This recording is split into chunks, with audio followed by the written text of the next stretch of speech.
Hello there, Mr. Lee here, and welcome to this presentation on pediments. Pediments on Greek temples on either end, let's say the shorter end rather than the longer ends.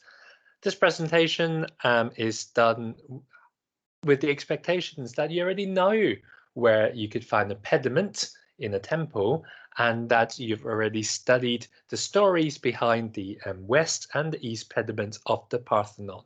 So we're going to go straight into it and look at what makes a successful pediment.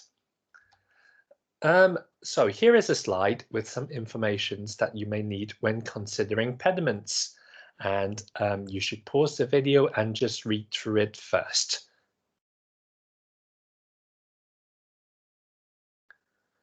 So if you're studying the GCSE course in classical civilization, there are three criteria that's been given as to what makes a successful pediment. It should also be pointed out that the focal point of every pediment is in the middle. Now, when we look at the next few pediments, we may use terms like the severe style and the contrapposto. When we look at realism, the contrapposto, it's particularly important. So bear that term in mind. One of the things that you may also want to remember is certain key lines of symmetry or key axes that runs through certain sculptures as well. Because what is important to bear in mind, and we don't necessarily associate pediments with that, is that actually pediments are collections of statues. Rather than making one standalone statues, you have a group of different statues arranged in a certain way. So yes, you have to look at how they interact with each other, and you can also analyze the individual statues using tools that you would ordinarily use when you analyze just one piece of artwork, just one statue that you'd find somewhere. So without further ado, let's head towards Athens and the Acropolis. And this is the view you might get if you were standing in that small hill just to the west of the Acropolis, separated by a little valley where the Panathinaik Way ends. And what you can see, of course, is the west pediment from there. Sorry, the hill is called the Pnyx. So this is the pediments, the pediment in the Pastanom Temple that you can see. And hopefully you can make out the triangular shape because, well, this is a reconstruction of it, and it's not, they haven't necessarily included the frame that frames the Parthenon. So this is the western side, as you would see from the Pnyx, and you can see here that there is a depiction. Well, in fact, hopefully you could make it out. The depiction of the naming of Athens, the contest that names Athens. So let's just go through the actual composition first, and hopefully you already know the story. So you can see the triangular parts just here. You can see Athena and Poseidon. What I really like now, what I really like about certain lines that you could see is that, for example, if you want to draw certain axes in here, you've got the line of the weapons coming down like that. And in a way, the line of the body here is not dissimilar. So I think Athena's standing more straight, whereas Poseidon seems just a little bit more wild there. So you can see the way that it frames the middle by having a sort of V-shaped composition. You can just about see the V in the red, and you can see the blue rather mirrors that. And what you've got further on is certain lines like this triangle here by the frame of the horse. I mean, admittedly, the horse needs to be that shape because you don't want them to go through the roof. But they're also like that, so you focus on the middle there. It seems to frame the things in the middle. And that's quite apt, really, because what's in the middle is really important for the story. There's the olive tree there, and you can just about see the spring from within.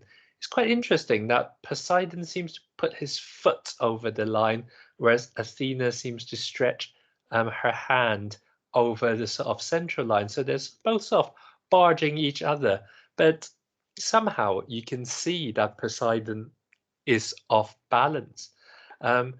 Because actually, if you're attacking, your weight should be on.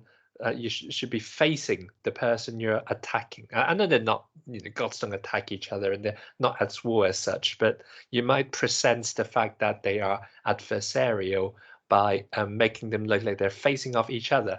However, Poseidon is on his back foot, whereas Athena's probably more, okay, is still a bit bent rather than a straight leg, but Athena's more on her front foot, and maybe actually the fact that it's slightly bent shows that Athena isn't using her full force. Now, when we talk about realism, the realism is seen by the fact that the weight distribution of the body is can be reflected.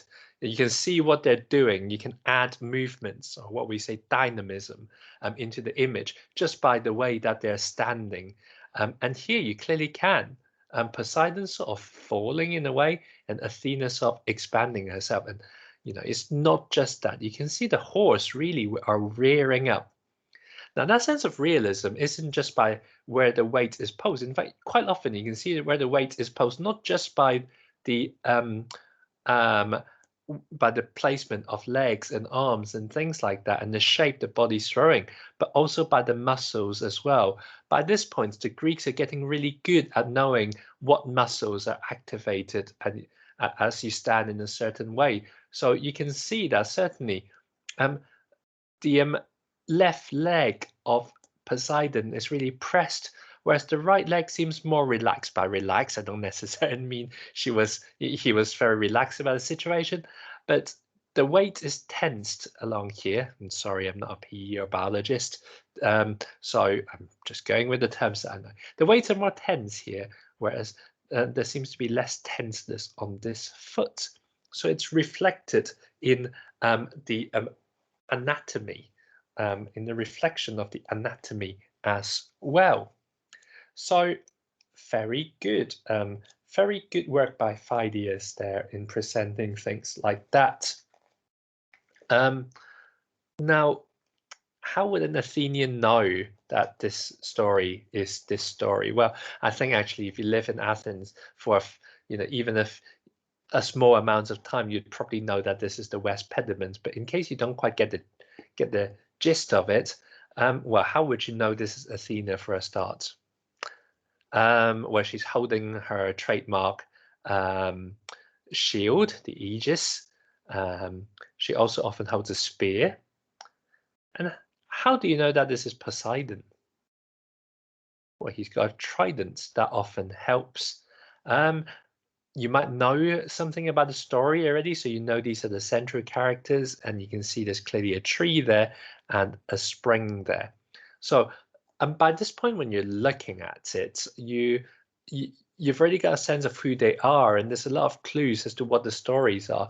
So to any observer, this story is pretty recognizable just by looking at it. So we've looked at 2 of the 3 categories now. In theory, actually, all you need is that middle part to show the story. Arguably, you don't necessarily need the horses as well. So why put these things in? Well, I suppose if you're looking at the west front of the building and all you see is that central part and all these is blank, all these are blank, it would look a little bit odd. But they also add a sort of suspense to it. They almost suggest how you should feel when you look at the contest. And yes, there is a bit of fear, because I suppose if you see gods appearing in the middle of the city, you should be fearful. But they sort of are in awe of what's going on. And not only that, they're sort of pointing out what's going on here. And if you're looking at this piece of work, you almost wonder whether you should be doing the same and sort of analyzing everything in the middle. And of course, what so what it does is it fills up the space and it frames the central action going on here, and that's great, really. So I think I've covered a lot of things that we've mentioned in the last slide. I suppose the only thing to stress really is that sense of contrapposto, and you can clearly see that Poseidon is on one leg and like put his force on one leg, and you can see that balance of weight within the body. This is the Sophia style, although I should stress that this is, if anything, a later version or a later example of the Sophia style. So yes, for sure, the face of the characters do look a little bit more, well, in fact, they look quite motionless, but there's a lot of expressions in other places as well. Certainly more than when we look at the pediments of the temple of Zeus. Right, so that's the west pediment, isn't it? So should we go to the other side, to the east pediments? Now we've zoomed in the middle there. I hope you don't mind. Hopefully you can already start to pick out a few things, and if you haven't yet, I would invite you to pause for a while and maybe just have a little think first. Okay, triangle. Yep, this is the apex of the triangle. This is the base of it.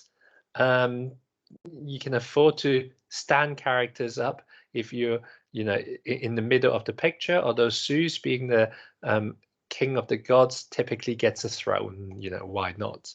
Absolutely. Characters, can you identify these characters? Okay, so Zeus is sat on the throne. Athena has the breastplate with the aegis and the spear, a bit similar to what she had on the other side.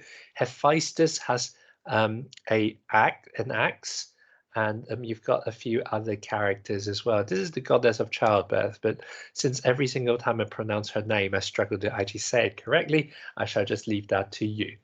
And people looking around in amazement. By the way, what I should say is these statues are not low down on the ground. So the fact that they've bothered to spend so much money when they created these statues to actually sculpt all the way around and to sculpt all these all these realistic body features, even though they're so far up the ground, suggest to you the sort of statements that Athenians wished to make when they built this temple, right? This really is a groundbreaking temple. It's really spectacular. Okay, the characters are framing the middle. They're looking at what's going on in the middle, not just in the sense that, well, in the sense that they're directly looking at the middle, I suppose.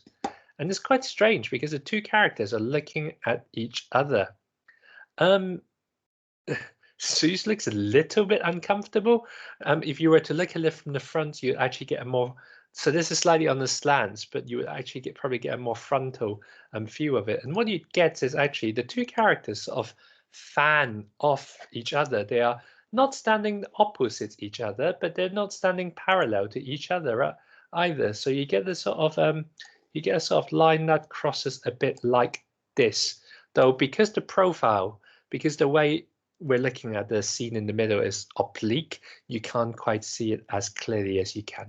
And you can see how other characters there sort of take that slightly more slanted line. It's almost, if you draw a line down the middle of this pediment, you can slowly fan it out in both directions. And these are the sort of key lines of this image.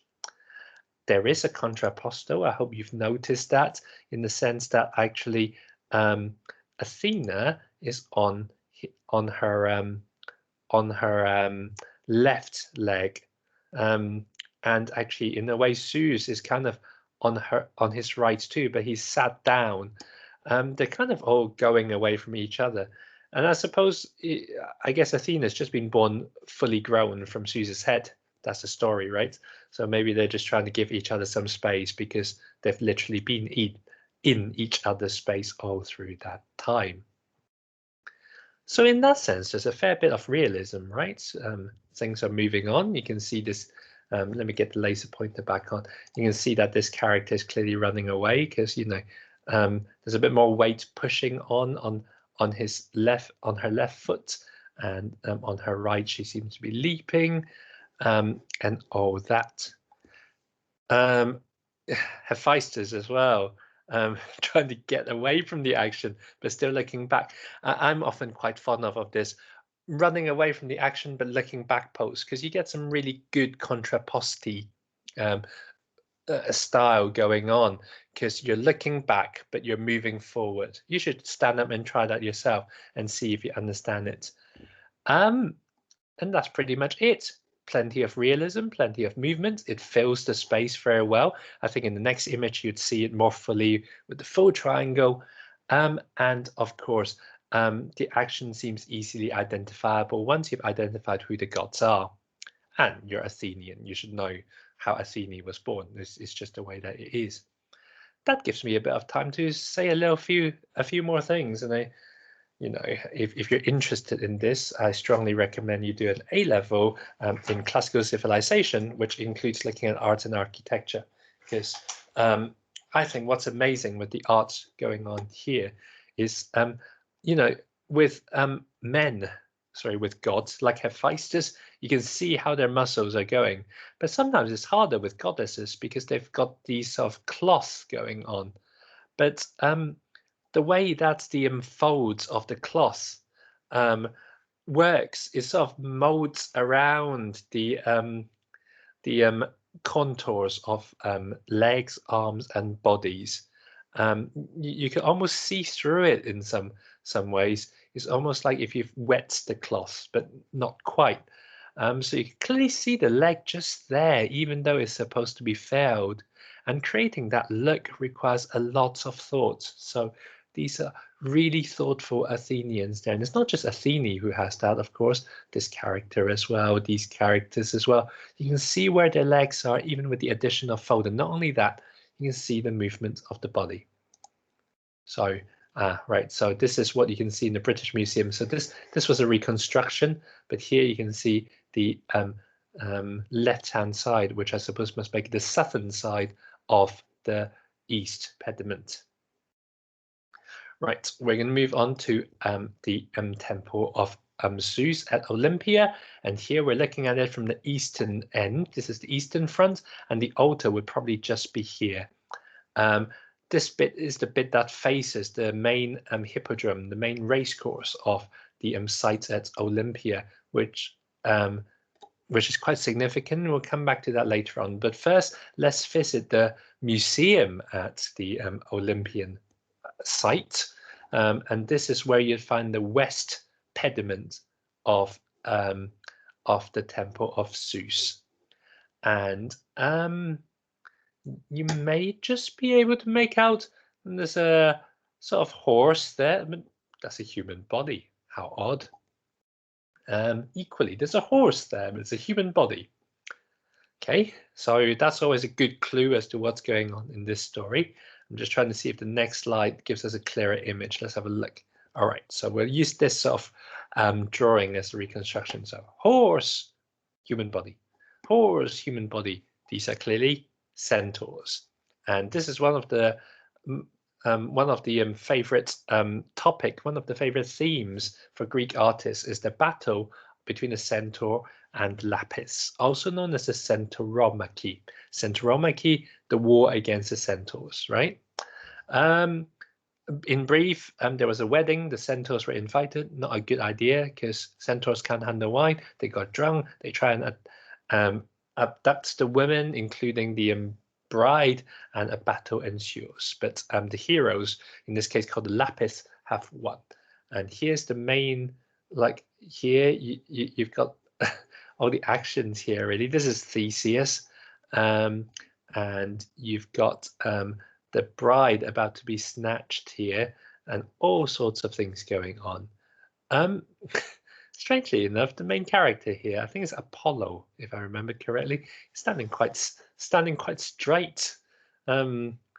Maybe gods just do that, and he doesn't look like he's spending much effort trying to catch other people either. But all the other characters are quite strained. You remember when I say going one direction and looking back? This character is definitely doing that, and it creates some really amazing lines, really. His body is going one way, but actually he's looking in this direction. So it really pulls the action backwards, and he's almost, let's try and use a color. If you're trying to sort of look at how the weight is distributed in the body, there's almost a sort of arc going on there, right?